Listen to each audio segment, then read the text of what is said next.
إن الحمد لله نحمده ونستعينه ونؤمن به ونتوكل عليه ونعوذ بالله من شرور أنفسنا ومن سيئات أعمالنا من يهد الله فهو المهتد ومن يضلل فلن تجد له وليا مرشدا أشهد أن لا إله إلا الله وحده لا شريك له وأشهد أن محمدا عبده ورسوله أرسله بالهدى ودين الحق ليظهره على الدين كله وكفى بالله شهيدا اللهم صل على محمد وعلى آل محمد كما صليت على إبراهيم وعلى آل إبراهيم وبارك على محمد وعلى آل محمد كما باركت على إبراهيم وعلى آل إبراهيم إنك حميد مجيد عباد الله اتقوا الله حق تقاته ولا تموتن إلا وأنتم مسلمون أعوذ بالله من الشيطان الرجيم بسم الله الرحمن الرحيم يا أيها الناس إنا خلقناكم من ذكر وأنثى وجعلناكم شعوبا وقبائل لتعارفوا إن أكرمكم عند الله أتقاكم إن الله عليم خبير. ബഹുമാനരായ സഹോദരി സഹോദരന്മാരെ, അല്ലാഹു നമ്മളോട് ആവശ്യപ്പെടുന്ന രൂപത്തിൽ നമ്മളെ ഏൽപ്പിച്ചിരിക്കുന്ന എല്ലാ അമാനത്തുകളും ബാധ്യതകളും ഭംഗിയായി നിർവഹിച്ചുകൊണ്ട് ഏറ്റവും നല്ല മനുഷ്യരായി നിലകൊള്ളുവാനും അതിനു വേണ്ടി പ്രവർത്തിക്കുവാനും നാം ശ്രദ്ധിക്കുക, അതിൽ ജാഗ്രത കാണിക്കുകയും ചെയ്യുക. അല്ലാഹു നമ്മയൊക്കെ അവൻ്റെ വിവിധ തലങ്ങളിലുള്ള റഹ്മത്ത് നൽകി അനുഗ്രഹിക്കുമാറാവട്ടെ. നമ്മൾ നിലകൊള്ളുന്ന ദുൽഹജ്ജ് മാസം, അതിൻ്റെ പല പ്രത്യേകതകളും നാം കേട്ട് കഴിഞ്ഞു. ഇബ്രാഹിം നബി അലൈഹിസ്സലാത്തു വസ്സലാമുമായി ബന്ധപ്പെട്ട ചരിത്രം, അദ്ദേഹം നമുക്ക് നൽകുന്ന നല്ല പാഠങ്ങൾ, അതിൻ്റെ ഒരു ഭാഗമായുള്ള ഹജ്ജും ബന്ധപ്പെട്ട കർമ്മങ്ങളൊക്കെ അതിൻ്റെ ഓരോ ഭാഗമാണ്. അതിൽ ഒന്നുകൂടി പ്രാധാന്യപൂർവം ഹദീസുകളിൽ റസൂൽ സല്ലല്ലാഹു അലൈഹി വസല്ലം നമ്മെ അറിയിക്കുന്ന മറ്റൊരു കാര്യമാണ് അദ്ദേഹം നടത്തിയ അറഫാ ദിനത്തിൽ നടത്തിയ, പെരുന്നാളിൻ്റെ തലേന്ന് നടത്തിയ പ്രസംഗം, ഖുതുബത്തുൽ വിദാ, അദ്ദേഹത്തിൻ്റെ വിടവാങ്ങൽ പ്രസംഗം എന്നൊക്കെ ചരിത്രത്തിൽ വളരെ പ്രചാരം നേടിയ ആ വാക്കുകൾ യഥാർത്ഥത്തിൽ ഒരു മുസ്ലിമിൻ്റെ ജീവിതം എങ്ങനെയായിരിക്കണം, ഒരു മുസ്ലിം ഉൾക്കൊള്ളുന്ന സമൂഹം എങ്ങനെയായിരിക്കണം, എങ്ങനെയൊക്കെ ആയിരിക്കണം ഈ സമൂഹത്തിലെ ബന്ധങ്ങൾ, കൊടുക്കൽ വാങ്ങലുകൾ തുടങ്ങിയ സംഗതികളാണ് വളരെ സംഗ്രഹിച്ചുകൊണ്ട് അദ്ദേഹം പറഞ്ഞത്. അതിൻ്റെ പ്രസക്തമായ ഭാഗങ്ങൾ നമുക്കൊന്ന് അനുസ്മരിക്കാം. ആദ്യം പറഞ്ഞത് അയ്യുഹന്നാസ് ഇന്ന റബ്ബക്കും വാഹിദ് വ ഇന്ന അബാക്കും വാഹിദ് എന്ന് തുടങ്ങിക്കൊണ്ടായിരുന്നു. നിങ്ങളുടെ റബ്ബ് ഒന്നാണ്, ഏകനാണ്. അല്ലാഹു, അവന് വേറെ കൂട്ടുകാരും പങ്കാളികളും ഇല്ല, അതിൻ്റെ ആവശ്യവുമില്ല. റബ്ബ് ഒന്നാണെന്നതുപോലെ തന്നെ അംഗീകരിക്കേണ്ട, ഉൾക്കൊള്ളേണ്ട മറ്റൊരു യാഥാർത്ഥ്യമാണ് നമ്മളുടെ ബാപ്പയും ഉമ്മയും ഒന്നാണ്. ഒരു പിതാവിൽ നിന്നാണ് എല്ലാ മനുഷ്യരും. ആദം നബി അലൈഹിസ്സലാത്തു വസ്സലാം മുതൽ തുടങ്ങുന്ന, ഇനി ലോകത്തിൻ്റെ അവസാന നാളുകളിൽ ജീവിക്കുന്ന മനുഷ്യൻ വരെയും ഈ ഒരു കുടുംബത്തിലെ, കുടുംബ ശൃംഖലയിലെ മക്കൾ മാത്രമാണ്. ഇതാണ് ഒരു സമൂഹം എന്ന നിലക്ക് നമ്മുടെ കെട്ടുറപ്പ് എത്രത്തോളം ഭദ്രമായിരിക്കണം എന്നതിന് വളരെ പ്രാധാന്യപൂർവം റസൂൽ സല്ലല്ലാഹു അലൈഹി വസല്ലം നേരത്തെയും പറയാറുണ്ടായിരുന്നു. അദ്ദേഹത്തിൻ്റെ അവസാന വാക്കുകളിലും അത് പ്രകടിപ്പിക്കുകയുണ്ടായി. ഇന്ന് വളരെ പ്രധാനമായ പ്രസക്തമായ ഒരു സന്ദേശവും കൂടിയാണത്. കുറച്ച് മുമ്പ് ഈ മസ്ജിദിൽ വെച്ച് തന്നെ അതുമായി ബന്ധപ്പെട്ട നല്ല ഒരു സന്ദേശം വിവിധ മതങ്ങളെയും ആശയധാരകളെയും പ്രതിനിധീകരിച്ചുകൊണ്ടുള്ള നമ്മളുടെ സഹോദരന്മാർ സൗഹൃദം പങ്കിടുകയുണ്ടായി. എങ്ങനെയാണ് ഒരു മനസ്സിൽ ഒരേ മനസ്സുകൊണ്ട് എല്ലാവരെയും ഉൾക്കൊള്ളുവാനും എല്ലാവരെയും ചേർത്ത് പിടിക്കുവാനും കഴിയുക അല്ലെങ്കിൽ കഴിയേണ്ടത് എന്നതാണ് അദ്ദേഹം അവസാനമായി ലോകത്തോട് പറയുന്നത്. ഇസ്ലാം മതം നമ്മൾ മനസ്സിലാക്കുന്നത് പോലെ അതിന് വളരെ വ്യക്തമായ ഒരു അഖീദ ആദർശമുണ്ട്. അത് ലാ ഇലാഹ ഇല്ലല്ലയാണ്, തൗഹീദാണ്. ആരാധനകളും മറ്റുമുണ്ട്. ഖുർആനുണ്ട്.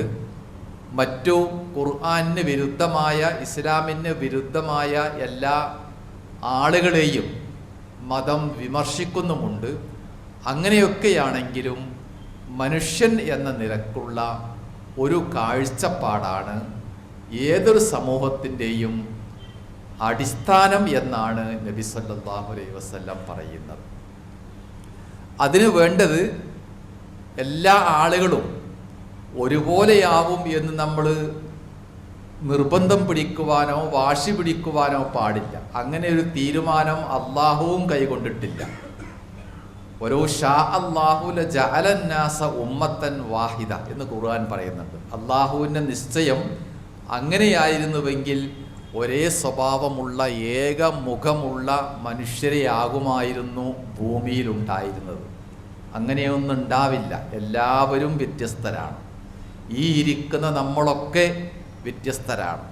ഒരു ഉമ്മ പ്രസവിച്ചിരിക്കുന്ന ഇരട്ട കുട്ടികൾ എല്ലാം കൊണ്ടും സമാനതയുണ്ടെങ്കിലും ചിരിയും കളിയും നടത്തവും ശരീരപ്രകൃതിയും ഒക്കെ ഒന്നാണെങ്കിലും അവർക്കിടയിൽ വ്യത്യാസമുള്ള നൂറുകൂട്ടം കാര്യങ്ങളുണ്ട്. അങ്ങനെ എല്ലാവരും വ്യത്യസ്തരാകുന്നു എന്ന വ്യത്യസ്തത അംഗീകരിക്കലാണ് ഒരു മുസ്ലിമിൻ്റെ ഹൃദയവിശാലതയുടെ അടിസ്ഥാനം. വൈവിധ്യത്തെ അംഗീകരിക്കുക. അതാണ് ഇന്ന അബാക്കും വാഹിദ് എന്ന ആശയം ലോകത്തോട് പറയുന്നത്. നമ്മൾ ജീവിക്കുന്ന ഈ പ്രപഞ്ചം തന്നെയും എല്ലാം കൊണ്ടും വ്യത്യസ്തമാണ്. എവിടെയും ഒരുപോലെ ഒരേ സ്വഭാവത്തിലുള്ള സംഗതികൾ കാണുകയില്ല. കുന്നും മലയും വെയിലും മഴയും തണുപ്പും കാറ്റുമായിട്ട് വ്യത്യസ്ത അനുഭവങ്ങളാണ് ഓരോ ദിവസവും നമ്മൾ അനുഭവിക്കുന്നത്. സൂറ അർ-റൂം എന്ന അധ്യായത്തിൽ ഇത് വളരെ ഭംഗിയായി പറയുന്നുണ്ട്. വമിൻ ആയാത്തിഹി എന്നാരംഭിക്കുന്ന 5-6 ആയത്തുകൾ അതിലുണ്ട്. അതിൽ പറയുന്ന ഒന്ന് ഇങ്ങനെയാണ്: വമിൻ ആയാത്തിഹി ഖൽഖുസ് സമാവാതി വൽ അർദ് വഖ്തിലാഫു അൽസിനതികും വ അൽവാനികും. എങ്ങനെയാണ് വൈവിധ്യത്തെ ഉൾക്കൊള്ളേണ്ടത്, അതിനെ എങ്ങനെ ആരോഗ്യപരമായി കാണണം എന്നതിലേക്കുള്ള പാഠമാണത്. നിങ്ങളുടെ നിറവും ഭാഷയും മാറി എന്നത് അള്ളാഹുവിൻ്റെ ഒരായത്താണ്. ആകാശവും ഭൂമിയും ദാമ്പത്യബന്ധങ്ങളും മഴയും കാറ്റുമൊക്കെ ആയത്തായതുപോലെ നിങ്ങളുടെ നിറം മാറിയിരിക്കുന്നു എന്നത് അള്ളാഹുവിൻ്റെ ഒരു ദൃഷ്ടാന്തമാണ്. നിറം നമ്മൾ വലിയ ഒരു സംഭവമായി കാണാറില്ല. അതാകുന്നു അള്ളാഹു വലിയൊരു ആയത്തായി പറയുന്നത്. ഓരോ നിറവും വെവ്വേറെയാണ് എന്നാണ് നമ്മൾ മനസ്സിലാക്കുന്നത്. കറുപ്പ് പോലെയല്ല വെളുപ്പ്, വെളുപ്പ് പോലെയല്ല പച്ച, അതുപോലെയല്ല ചുവപ്പ് എന്നൊക്കെയാണ് നമ്മളുടെ പൊതുവിലുള്ള ധാരണ. പക്ഷേ ഈ നിറങ്ങൾക്കെല്ലാം അകത്ത് അങ്ങോട്ടും ഇങ്ങോട്ടും പാരസ്പര്യമുണ്ട്. നീലയും മഞ്ഞയും കൃത്യമായ അനുപാതത്തിൽ ചേർന്നാൽ ഉണ്ടാവുന്നതാണ് പച്ച.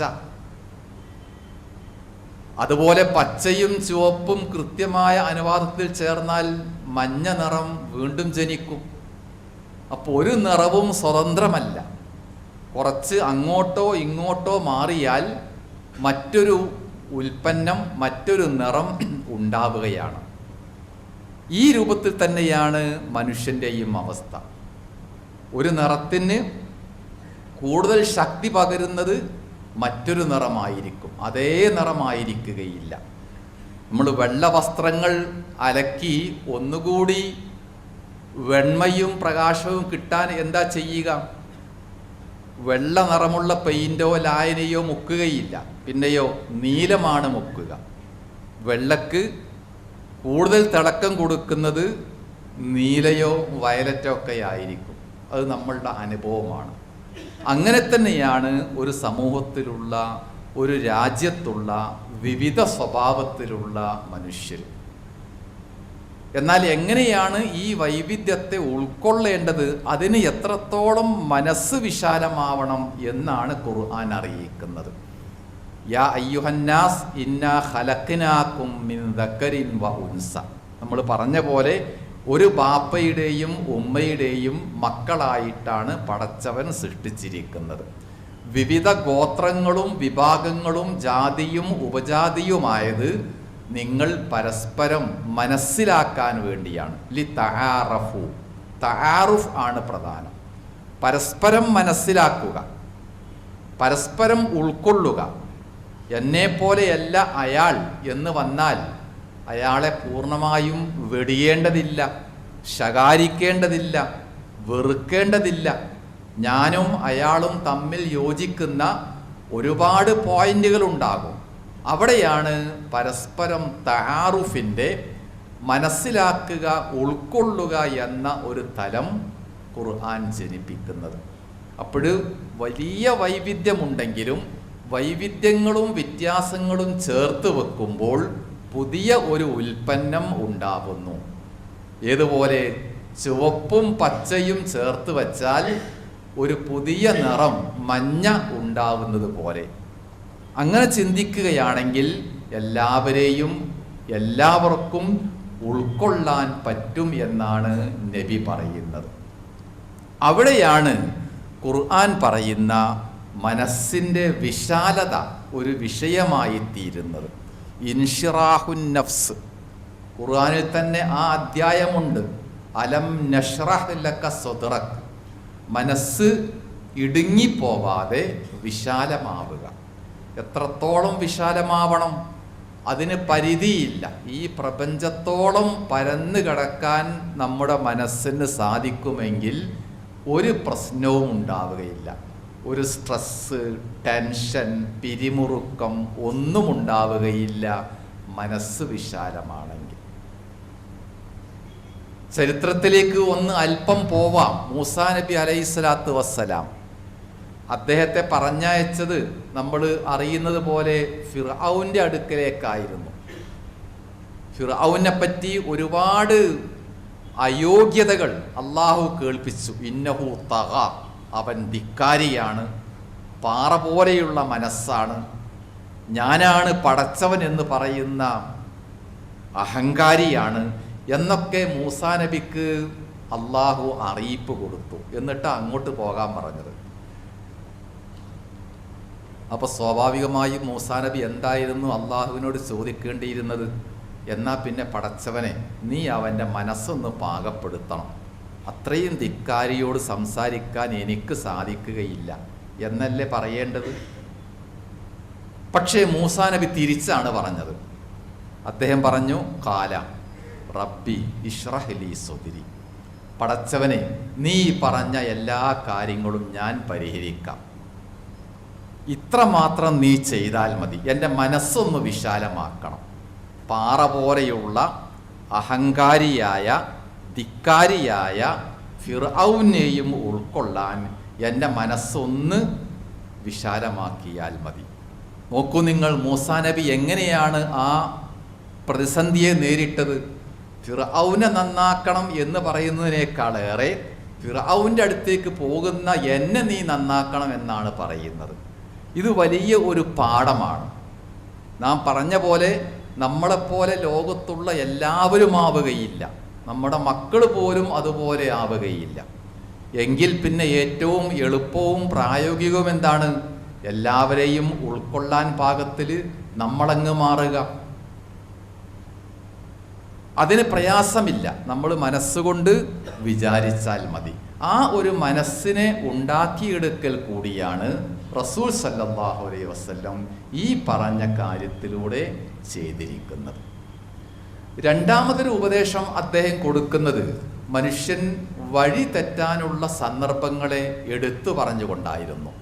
അദ്ദേഹം പറഞ്ഞത്, പ്രിയപ്പെട്ടവരെ, നിങ്ങൾ പിശാചിനെ ആരാധിക്കും എന്ന് എനിക്ക് ആശങ്കയില്ല. എല്ലാവർക്കും ഈമാൻ മനസ്സിലായി, തൗഹീദ് മനസ്സിലായി, അള്ളാഹുവിനെ മാത്രം ആരാധിക്കണമെന്ന ബോധ്യം വന്നു.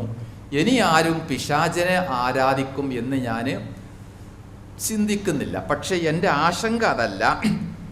വലാകിന്നഹു റളിയ അൻ യുതാഅ ഫീമാ സിവാ ദാലിക. പിശാചിനെ നേർക്കുനേരെ പൂജിക്കുന്നില്ല എങ്കിലും മറ്റു കാര്യങ്ങളിൽ നിങ്ങൾ പിശാചിനെ അനുസരിച്ചേക്കും. അത് എനിക്ക് ആശങ്കയുണ്ട്. നിങ്ങൾ നിസ്സാരമാകുന്നു, മിമ്മാ തഹഖിറൂന മിൻ അഅമാലിക്കും, നിങ്ങൾ നിസ്സാരമാകുന്നു എന്ന് വിചാരിക്കുന്ന കാര്യങ്ങളിൽ പിശാചിൻ്റെ പിന്നാലെ നിങ്ങൾ പോയേക്കും. അത് ഒരു അപകടമാണ്. എപ്പോഴാണ് മനുഷ്യൻ വഴിതെറ്റുന്നത് എന്നതിൻ്റെ കൃത്യമായ ഒരു ചിത്രമാണ് റസൂലുള്ള വരച്ച് കാണിക്കുന്നത്. ഈമാനും തൗഹീദും നമസ്കാരവും ഹജ്ജും ഖുർആനും ഒക്കെയുണ്ടായിരുന്നാലും മനസ്സ് ഈമാൻ കൊണ്ട് പാകപ്പെടുന്നില്ല എങ്കിൽ ഈ പറഞ്ഞ പോലെ പിശാചിൻ്റെ വഴിയെ പോവാൻ ഇടയുണ്ട്. അതുകൊണ്ട് ഇത്ര കൂടി നബി സല്ലല്ലാഹു അലൈഹി വസല്ലം പറഞ്ഞു, ഫഹ്ദറൂഹു അലാ ദീനിക്കും, നിങ്ങളുടെ മതം കേടുകൂടാതെ വൃത്തിയായി സൂക്ഷിക്കുന്ന കാര്യത്തിൽ പിശാചിനെ നിങ്ങൾ സൂക്ഷിക്കണം, ജാഗ്രതയോടുകൂടെ കാണണം എന്നാണ് അർത്ഥം. അതും നമ്മളുടെ ഈമാനികമായ ഇസ്ലാമികമായ വ്യക്തിത്വം സൂക്ഷിക്കാൻ ആവശ്യമാണ്. പലപ്പോഴും നാം പറയുകയും ചെയ്യുകയും സമീപിക്കുകയും ഇടപെടുകയും ചെയ്യുമ്പോഴൊക്കെ ഉണ്ടാവുന്ന ഒരു അപകടം, കൊച്ചു കൊച്ചു കാര്യങ്ങളിൽ നാം വഴിവിട്ടു പോകുന്നു, അല്ലെങ്കിൽ മറ്റു വഴികളിലൂടെ തിന്മയിലേക്ക് സഞ്ചരിക്കുന്നു എന്ന കാര്യമാണ്. റസൂൽ സല്ലല്ലാഹു അലൈഹി വസല്ലമയുടെ 23 വർഷത്തെ പ്രബോധനവും അധ്യാപനവും അതുതന്നെയായിരുന്നു. അത് ഒരിക്കൽ കൂടി അദ്ദേഹത്തിൻ്റെ അവസാന വാക്കുകളിലും പരാമർശിച്ചു. അതുകൊണ്ട് നമ്മൾ ആരാകുന്നു എന്ന് നാം വീണ്ടും വീണ്ടും തിരിച്ചറിയുക. ആ തിരിച്ചറിവ് നമുക്ക് നൽകുന്നത് ഒരുപാട് പഠിക്കുക, ഒരുപാട് പുസ്തകങ്ങൾ വായിക്കുക എന്നതൊന്നുമല്ല. അതൊക്കെ ആവാം, ആവശ്യവുമാണ്. പക്ഷേ അതിനേക്കാളേറെ ഞാൻ ആരാകുന്നു എന്ന് സ്വന്തം മനസ്സിനോട് ചോദിച്ചുകൊണ്ട്, ഈ പറഞ്ഞ പോലെ മൂസാ നബി ചോദിച്ച പോലെ മനസ്സിനെ എല്ലാവർക്കും ഉൾക്കൊള്ളുവാൻ തുറന്നു വെച്ചുകൊണ്ട് ജീവിച്ചാൽ എല്ലാ പ്രശ്നങ്ങളും അതോടുകൂടെ അവസാനിക്കും.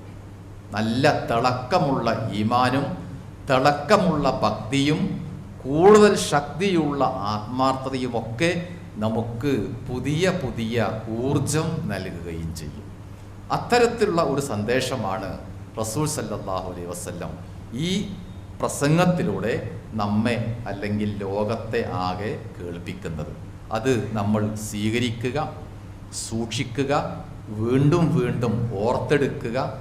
അതിനേക്കാളേറെ അതിലൂടെ ജീവിതത്തിൻ്റെ ഓരോ ഭാഗങ്ങളും ഭംഗിയായി നാം നെയ്തെടുത്ത് സൂക്ഷിക്കുകയും ചെയ്യുക. അല്ലാഹു നമ്മയെല്ലാം ഭക്തിയുള്ളവരായി നന്മയുടെ പക്ഷത്ത് നിന്നുകൊണ്ട് ജീവിക്കുവാൻ അനുഗ്രഹിക്കുമാറാവട്ടെ. അൽഹംദുലില്ലാഹി റബ്ബിൽ ആലമീൻ വൽ ആഖിബത്തു ലിൽ മുത്തഖീൻ. നുസല്ലി വനുസല്ലിമു അലാ നബിയ്യിന മുഹമ്മദിൻ വഅലാ ആലിഹി വസഹ്ബിഹി അജ്മഈൻ. റസൂൽ സല്ലല്ലാഹു അലൈഹി വസല്ലം എപ്പോഴും പറയാറുണ്ടായിരുന്ന അവസാന പ്രസംഗത്തിലും ആവർത്തിച്ച മറ്റൊരു കാര്യം, സമൂഹത്തിലെ നമ്മളോട് ഇടപെടുന്ന സഹോദരിമാരെ പറ്റിയാണ്, സ്ത്രീകളെ പറ്റിയാണ്. സ്ത്രീകളും പുരുഷന്മാരും ചേർന്നതാണ് ഒരു കുടുംബം. അതിൽ ദാമ്പത്യമുണ്ട്, വിവാഹമുണ്ട്, മക്കൾ വരുന്നുണ്ട്, പേരക്കുട്ടികളും കുടുംബങ്ങളുമായിട്ട് പടർന്ന് പന്തലിച്ച് നിൽക്കുന്ന ഒരു വലിയ ഭാഗമാണ് കുടുംബം എന്നത്. അപ്പോൾ ഏത് നന്മയുടെയും ഏത് ഇസ്ലാഹിൻ്റെയും പരിവർത്തനത്തിൻ്റെയും തുടക്കം കുടുംബത്തിൽ നിന്നാവണം എന്നുള്ളത് കൊണ്ടാണ് ഈ ഒരു ഭാഗം റസൂൽ സല്ലല്ലാഹു അലൈഹി വസല്ലം ഊന്നി പറഞ്ഞത്. അദ്ദേഹത്തിൻ്റെ വാക്കുകൾ വത്തഖുല്ലാഹ ഫിന്നിസാ, സ്ത്രീകളുടെ കാര്യത്തിൽ നിങ്ങൾ പ്രത്യേകമായിട്ട് അള്ളാഹുവിനെ സൂക്ഷിക്കുക. അള്ളാഹു ഏൽപ്പിച്ചിരിക്കുന്ന ഒരു അമാനത്തിൻ്റെ അടിസ്ഥാനത്തിലാണ് അവർ നിങ്ങളെ ഏറ്റെടുത്തിരിക്കുന്നത്, നിങ്ങൾ അവരെ ഏറ്റെടുത്തിരിക്കുന്നത്. നിങ്ങൾ അവരോടൊപ്പം ജീവിക്കുന്നതും അവർ നിങ്ങളെ ചേർത്ത് പിടിക്കുന്നതും അള്ളാഹു ഏൽപ്പിച്ചിരിക്കുന്ന ഈ അമാനത്തിൻ്റെ ഭാഗമാണ്. ഈ ഒരു പ്രവാചകൻ്റെ പ്രസ്താവന വെച്ചുകൊണ്ട് കുടുംബത്തിൻ്റെ എല്ലാ ഭാഗങ്ങളും നമുക്ക് ഭംഗിയായി സ്പർശിക്കുവാനും പഠിക്കുവാനും ആലോചിക്കുവാനുമാണ് റസൂൽ സല്ലല്ലാഹു അലൈഹി വസല്ലം പ്രേരിപ്പിക്കുന്നത്. ഒരാളുടെ വ്യക്തിത്വം എന്താകുന്നു? പല മാനദണ്ഡങ്ങളും ഉണ്ടാകും. അയാളുടെ തൊഴിൽ, അയാളുടെ മറ്റു സ്റ്റാറ്റസുകൾ, അയാളുടെ സമ്പത്ത്, രാഷ്ട്രീയ സാമൂഹികമായ അംഗീകാരം, ഇതൊക്കെ വെച്ചുകൊണ്ട് ഒരാളെ നമുക്ക് ഐഡൻറ്റിഫൈ ചെയ്യാം, അയാൾ ഇന്ന വ്യക്തിയാകുന്നു എന്ന് പറയാം. പക്ഷേ റസൂൽ സല്ലല്ലാഹു അലൈഹി വസല്ലം ഒരു ആണിനും ഒരു പെണ്ണിനും ഒരു കുടുംബനാഥനും ഒരു കുടുംബത്തിലെ ഉമ്മക്കും നൽകിയിരിക്കുന്ന വ്യക്തിത്വത്തിൻ്റെ നല്ല മാനദണ്ഡമുണ്ട്. അത് ഇതിലേക്ക് ചേർത്ത് പറയേണ്ടതാണ്. ഖിയാറുക്കും ഖിയാറുക്കും ലിനിസാഇഹിം, കുടുംബത്തിലെ വീട്ടിലെ സ്ത്രീകളോട് ഏറ്റവും നന്നായി പെരുമാറുന്നവൻ ആരാണോ അവനാണ് നമ്പർ 1 വ്യക്തിത്വം. നമ്മുടെ തൊഴിലും ശമ്പളവും വരുമാനവും ഒക്കെ മാറ്റിവെച്ചുകൊണ്ട് നമുക്ക് നൽകുന്ന ഏറ്റവും വലിയ അംഗീകാരം കുടുംബത്തിൽ നാം എത്ര കണ്ട് തിളങ്ങി നിൽക്കുന്നു എന്നതിൻ്റെ അടിസ്ഥാനത്തിലാണ്. അപ്പോൾ വിവാഹത്തിന് പല മാനദണ്ഡങ്ങളും ഉണ്ടാകും. സമ്പത്തിനെ അവലംബിച്ചേക്കാം, സൗന്ദര്യത്തെ അവലംബിച്ചേക്കാം, മറ്റു പല കാര്യങ്ങളും ഉണ്ടാകും. പക്ഷേ ഇസ്ലാം പറയുന്നത്, റസൂൽ സല്ലല്ലാഹു അലൈഹി വസല്ലം പറയുന്നത്, നമ്മൾ ആദ്യം പറഞ്ഞ സ്വസ്ഥമായ വിശാലമായ മനസ്സ് ഉണ്ടാക്കിയെടുക്കുന്ന കുടുംബം, ദാമ്പത്യം എല്ലാം കൊണ്ടും പവിത്രമാവണം. സൗന്ദര്യത്തെയല്ല നിങ്ങൾ സ്നേഹിക്കേണ്ടത്, സൗന്ദര്യത്തെ പ്രണയിക്കുവാനും സ്നേഹിക്കുവാനും പാടില്ല.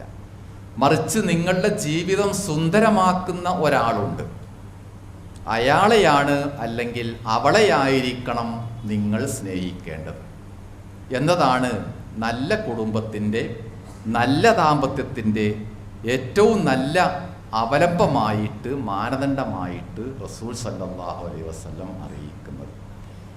ഈ പറഞ്ഞ പോലെ കുടുംബത്തിൽ തുടങ്ങി സമൂഹത്തിലേക്ക് എത്തുവാനുള്ള ഈ പ്രയാണത്തിൽ നമ്മുടെ ഓരോ ചലനവും ഭംഗിയാവേണ്ടതുണ്ട്, പൂർണ്ണതയുണ്ടാവേണ്ടതുണ്ട്. അവിടെയൊക്കെ നമ്മളെ പ്രേരിപ്പിക്കുന്നതും കൂടുതൽ പ്രചോദനം നൽകുന്നതും ആദ്യം പറഞ്ഞ റബ്ബിനെ പറ്റിയുള്ള ചിന്തയാണ്. റബ്ബ് എനിക്കുണ്ട്, എൻ്റെ കൂടെയുണ്ട്, അവൻ ഒരിക്കലും എന്നെ കൈവടിയുകയില്ല എന്ന ആ ഒരു ഗൗരവ ചിന്തയാണ് കുടുംബത്തെ നന്നാക്കാനും സമൂഹത്തെ നന്നാക്കാനും സമൂഹത്തെ എല്ലാ അർത്ഥത്തിലും നമ്മൾ പറഞ്ഞ പോലെ ഉൾക്കൊള്ളുവാനും വേണ്ടത്. ആ ഒരു ഭാഗവും കൂടി നമ്മൾ ചിന്തിക്കുക, മനസ്സിൽ സൂക്ഷിക്കുക. നമ്മളുടെ കുടുംബത്തിലും വളർന്നു വരുന്ന നമ്മുടെ മക്കളിലുമൊക്കെ അള്ളാഹുവിനെ പറ്റിയുള്ള ഈ ബോധം എല്ലാ സന്ദർഭത്തിലും വാക്കിലൂടെ പ്രവൃത്തിയിലൂടെ നല്ല മാതൃക കാണിച്ചു കൊടുത്തുകൊണ്ട് നമ്മൾ നിലനിർത്തുകയും ചെയ്യുക. അള്ളാഹു നമ്മയെല്ലാം അനുഗ്രഹിക്കുമാറാവട്ടെ. കഴിഞ്ഞുപോയ നമ്മുടെ മാതാപിതാക്കൾ, നമ്മിൽ നിന്നും ഈയിടെ മരിച്ചു പിരിഞ്ഞ മറ്റു സുഹൃത്തുക്കൾ, അള്ളാഹുവെ നീ അവർക്കെല്ലാം ബർക്കത്ത് നൽകി മഗ്ഫിറത്ത് നൽകി അനുഗ്രഹിക്കണമേ. അതുപോലെ അസുഖമായി കിടക്കുന്ന, ശരീരത്തിന് പല പല പ്രയാസങ്ങളുമുള്ള ധാരാളം സഹോദരന്മാരും സഹോദരിമാരുമുണ്ട്. അവർക്കും നാം പ്രാർത്ഥിക്കുക. നമ്മളെ അറിയാത്ത, നമ്മൾ അങ്ങോട്ടറിയാത്ത ഈ ആളുകൾക്കെല്ലാമുള്ള പ്രാർത്ഥന തത്സമയം അള്ളാഹു അവർക്ക് കൈമാറുകയും ചെയ്യും. അവർക്കെല്ലാം അള്ളാഹു ശിഫയും ആരോഗ്യവും നൽകി അനുഗ്രഹിക്കുമാറാവട്ടെ. اللهم اغفر للمؤمنين والمؤمنات والمسلمين والمسلمات الأحياء منهم والأموات. اللهم ربنا تقبل منا دعاءنا إنك أنت السميع العليم. اللهم أجرنا من النار وأدخلنا الجنة مع الأبرار يا رب العالمين. اللهم ربنا آتنا في الدنيا حسنة وفي الآخرة حسنة وقنا عذاب النار.